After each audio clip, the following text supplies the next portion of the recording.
All right. Well, thank you all for coming to our town hall today. Thanks for those who are here in person, and thanks to those who are tuning in online or have missed it and are watching the repeat of it on one of our many feeds that have gone out over listservs of the website. So we're going to go ahead and get started with our town hall. First, I'm going to go ahead and introduce Bill Davis, our architect, who's going to give us our update on design.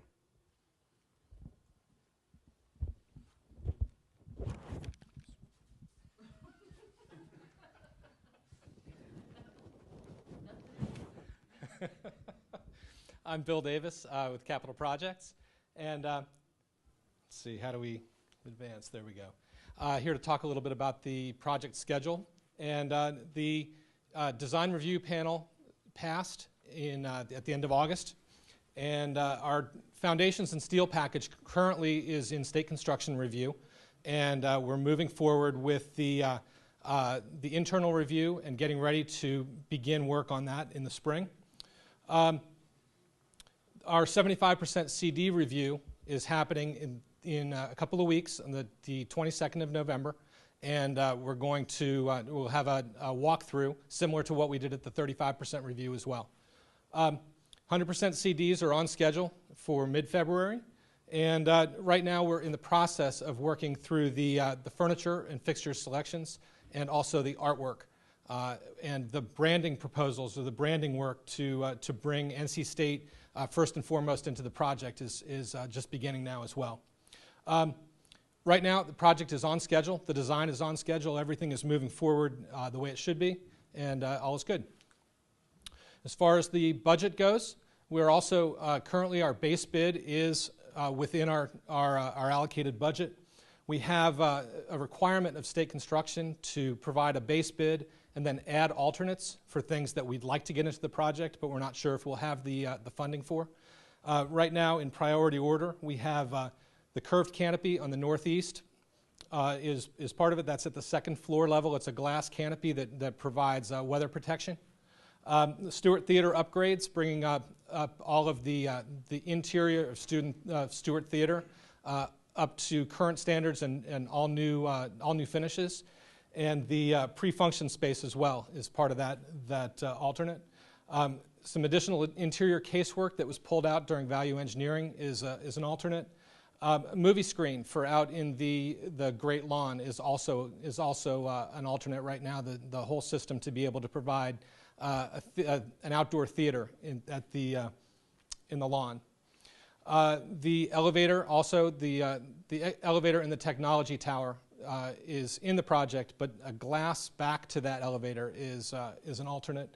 And the accent lighting for the technology tower, a steam recovery turbine, and an LED media mesh for the technology tower are also add alternates. And those are prime donor opportunities that we're looking at. And currently, the places for donor opportunities are being identified, and we're looking for donors as we speak. Next up is Ron Cohn from Rogers Builders. Thank you. We really appreciate the opportunity to be here. As I said, I'm Ron Cohn.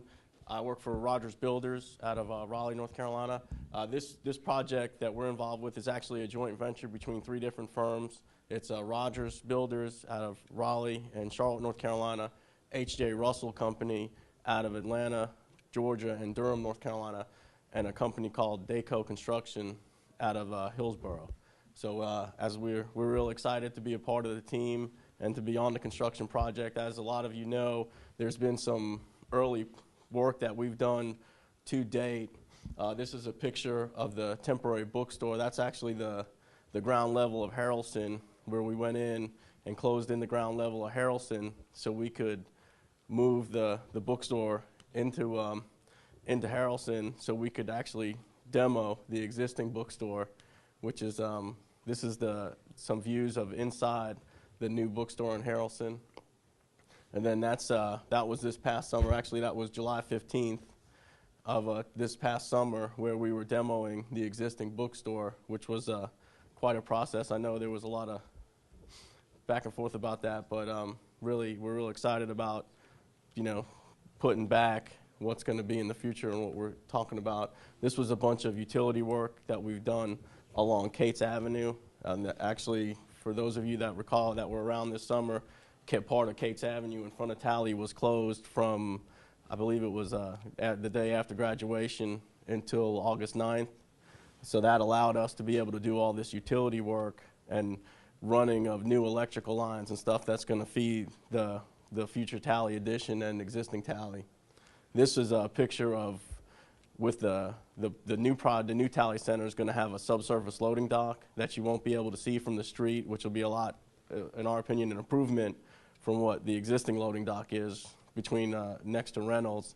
So this is having to lower the existing grade next to an existing building. So this is a process called underpinning, where you're actually supporting the build. You're digging down and creating essentially a foundation wall so that you can lower the grades down there. And this is another picture of, I believe this is on Cates Avenue too, some chilled water piping.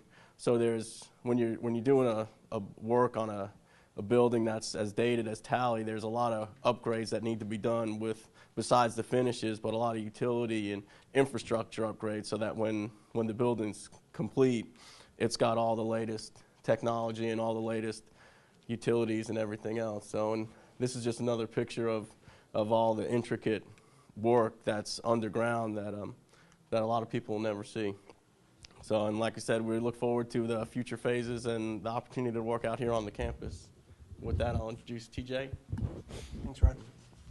So I'm here to talk a little bit more about Harrelson Hall, as we call it, the Satellite Student Center during construction. It houses a lot of our campus units who have moved over out of Talley and are now in swing space until the project completes. Currently over there is the bookstore, which Ron talked a little bit about, but also Union Activities Board, the Student Organization Resource Center, the GLBT Center, and Student Government, as well as the Native American Student Association. In December, the second week of December, December 6th, we will be moving over 6 more units over to from Talley to Harrelson.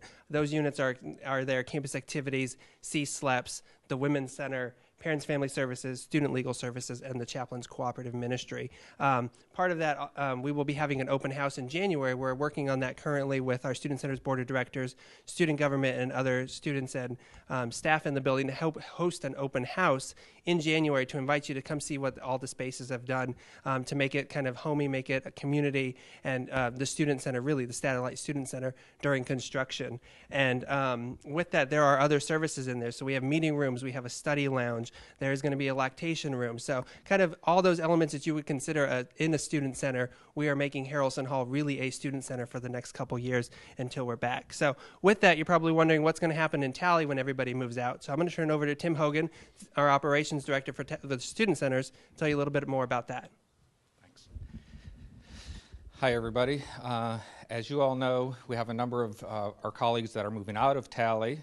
Our plan is to keep Talley open until phase 1 is open of new construction. So in fall of 2013, we anticipating moving into the new Talley phase 1, and we will keep current Talley operational until that time.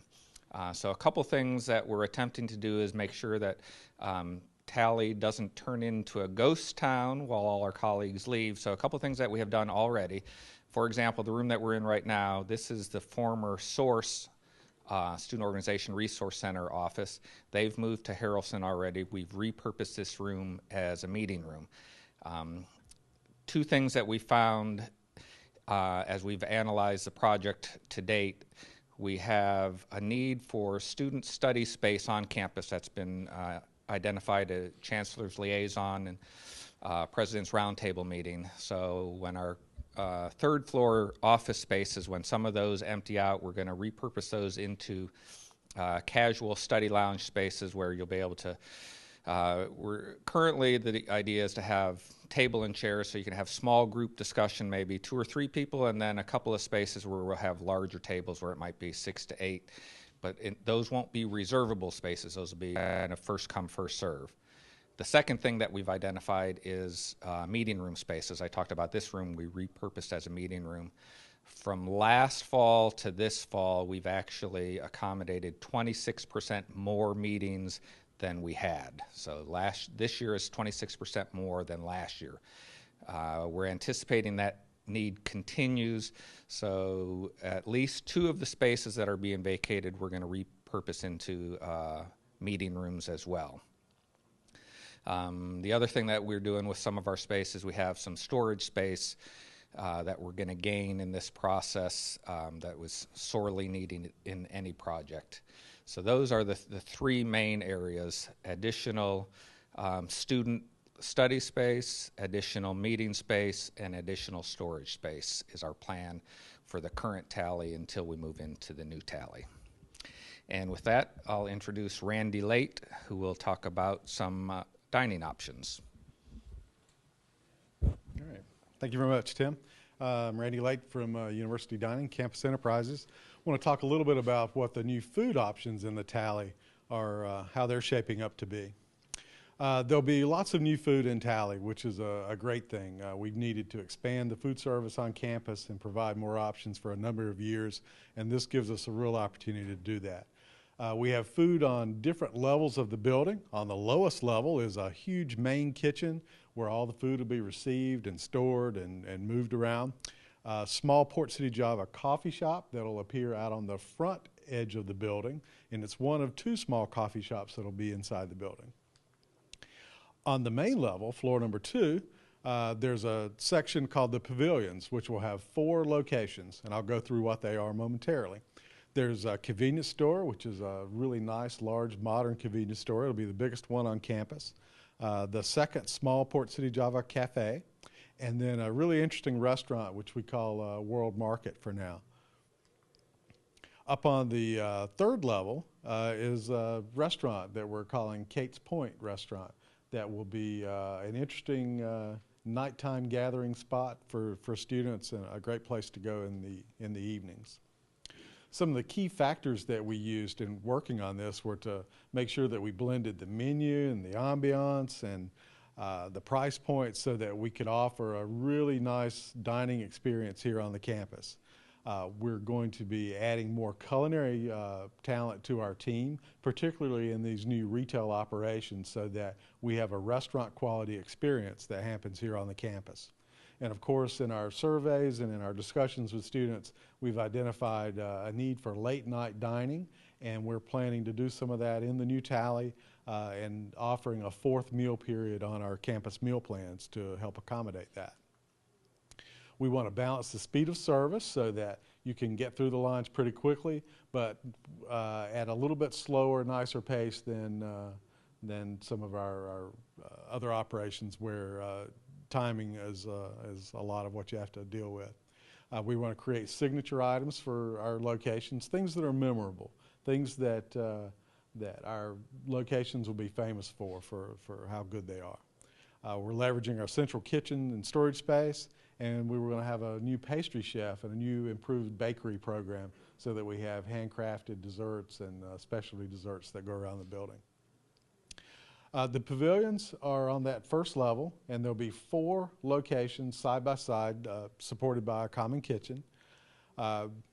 The 4 spaces have been identified, and we have laid out what the equipment is and where all the pipes and wires and those things will be, but we're still in the process of selecting what these units are going to look like, what the menus would be, just exactly how they'll play out. Location number 1 is, and this is a rendering of kind of a view of that.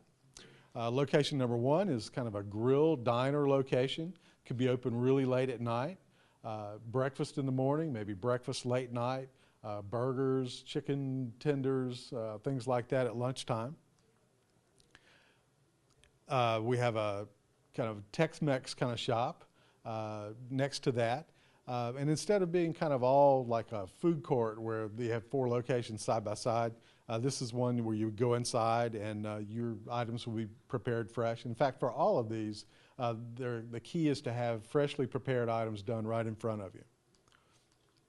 There's a pizza shop, which has a nice wood stone oven in the back there. You'll see the flames and the big paddle as they take these large pizzas out of the oven, and we'll sell that by the slice.